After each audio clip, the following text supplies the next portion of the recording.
আসসালামু আলাইকুম এভরিওয়ান। কেমন আছো সবাই? আশা করি ভালো আছো। আজকে তোমাদের মাঝে নিয়ে আসলাম একটি চকোলেট কেক ডেকোরেশন ভিডিও। তো ফার্স্টে দেখতেই পারতেছো কেকটাকে ৩ টে স্লাইস করে নিচ্ছি। স্লাইস করে নেওয়া হয়ে গেলে কেকটাকে ভালোভাবে একটি বোর্ডে নিয়ে নিব। একটি বোর্ডে সামান্য ক্রিম দিয়ে একটি স্লাইস বসিয়ে সুগার সিরাপ দিয়ে দিব। সুগার সিরাপ না দিলে কি হয় জানো? সুগার সিরাপ না দিলে কেকটা ড্রাই হয়ে যায়। তাই সুগার সিরাপ দেওয়াটা অনেক জরুরি স্পঞ্জ কেকের ক্ষেত্রে। তো দেখতেই পারতেছো ক্রিম দিলাম। ক্রিম দিয়ে বাটার নাইফ দিয়ে ভালোভাবে ঘুরিয়ে নিলাম। এখন উপর দিয়ে চকলেট গানার্স দিয়ে দিব। চকলেট গানার্স দিয়ে ভালোভাবে ঘুরিয়ে নিব। দেওয়া হয়ে গেলে আমি এখন আবার সেকেন্ড স্লাইসটা দিয়ে দিব। এখন আবার আমি কেকের সেকেন্ড স্লাইসটা দিয়ে দিলাম। দেখতে পারতেছো আবার দেন সুগার সিরাপ এড করব। সুগার সিরাপ এড করা হয়ে গেলে এখন আবার ক্রিম দিয়ে কোট করব। বাই দ্য ওয়ে কেকটা যে অর্ডার ছিল আমি একদম ভুলে গেছিলাম। লাস্ট মোমেন্টে যখন কাস্টমার আমাকে মেসেজ দিছে তখন আমার মনে পড়ছে যে আসলে অর্ডারটা ছিল তাড়াহুড়ায় বানানো এটা কেক।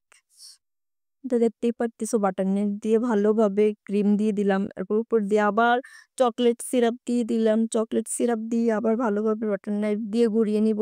চকলেট সিরাপ দিলে কেকটা বাইটে বাইটে চকলেট ব্লাস্ট করে মুখে এমন। তো আবার উপরে এবার লাস্ট আবার ক্রাম কোট করার পালা।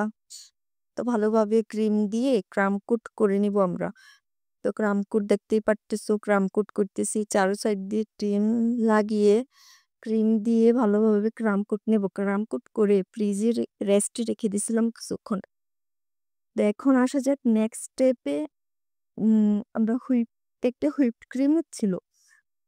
তো ক্রাম কোট করা শেষ। এখন ফাইনাল ফিনিশিং হচ্ছে দেখতেই পারতেছো বাটার নাইস ছোট একটা বাটার নাইস দিয়ে ভালোভাবে ক্রিম দিয়ে নিব। তো অনেকের এভাবে করতে অসুবিধা হয়, তাহলে তোমরা একটা কাজ করতে পারো যারা নতুন বেকার্স আছো তোমরা চাইলে পাইপিং ব্যাগ দিয়ে তারপরে ফিনিশিংটা করে নিতে পারো। তো আমার এভাবে সুবিধা হয় তাই আমি এভাবে করি। তো ডেকোরেশনে যাওয়া যাক। তো দেখতেই পারতেছো আমি স্ক্রাপার দিয়ে ভালোভাবে ফিনিশিং আনার চেষ্টা করতেছি। বাই দ্য ওয়ে ফিনিশিং আমি এখনো ফুল মানে নিজেই ভালোভাবে ফিনিশিংটা করতে পারি না। তো অফ ক্যামেরায় আমি আরেকটু ক্রিম দিয়ে নিছি কারণ ক্রাম্পস দেখা গেছিল। তো ভালোভাবে দেখতেই পারতেছো ফিনিশিং আনার অনেক ট্রাই করতেছি। মানে যেটা আমার দ্বারা এখনো মানে আমি 50% ফিনিশিং হয়, 50% হয় না, অনেক সময় 80% হয়। মানে এখনো 100% ভালোভাবে আমি ফিনিশিং আনতে পারি না। তো দেখতেই পারতেছো ভালোভাবে আমি ফিনিশিং আনার ট্রাই করতেছি। এই কেকটা ছিল চকলেট ফ্লেভারের 2 পাউন্ডের। এটা আমার পাশে বাড়ির একজনেরই অর্ডার ছিল। মানে ও হঠাৎ তাড়াহুড়োয় অর্ডারটা করছিল। তো আমি ভালোভাবে ফিনিশিং করে নিচ্ছি। মানে ওই যে হ্যাঁ, এই জায়গাটা আমার রেকর্ড করতে মনে নেই। তো আমি এখন মানে বর্ডার দিয়ে নিচ্ছি ও হুইপড ক্রিম আমি অফ ক্যামেরায় রেডম্যানের সেমি জেল কালার পার্পল কালারটা মিক্স করে নিয়েছিলাম। তো এটা আমার মানে রেকর্ড করতে মনে ছিল না। তো ভালোভাবে আমি নিচে ভালোভাবে বর্ডার টেনে নিচ্ছি। টেনে নেওয়া হয়ে গেলে এখন আমি নিচে স্টার নজেল ওই যে ছোট স্টার নজেল গুলা দিয়ে ভালোভাবে আমি নিচে একটা বর্ডার টেনে নিচ্ছি। স্টার নজেল দিয়ে আমি একটা ভালোভাবে নজেল দিয়ে নিচ্ছি মানে আমার ডেকোরেশন যেটা ছিল। তো দেখতেই পারতেছো অফ ক্যামেরায় আমি কেকটাকে ভালোভাবে বাটার নাইফ দিয়ে স্প্লিট করে নিছি।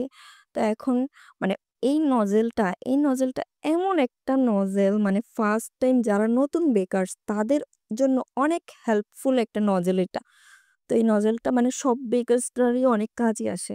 1M nozzle. তো আমি 1M নজেল দিয়ে ভালোভাবে ফুল রোজেট করে নিলাম। রোজেট করে নেওয়া হয়ে গেলে আমি 6B নজেল দিয়ে সাইডের বর্ডারগুলো দিয়ে দিলাম। তো দেখতেই পারতেছো আমার কেক ডেকোরেশন ডান।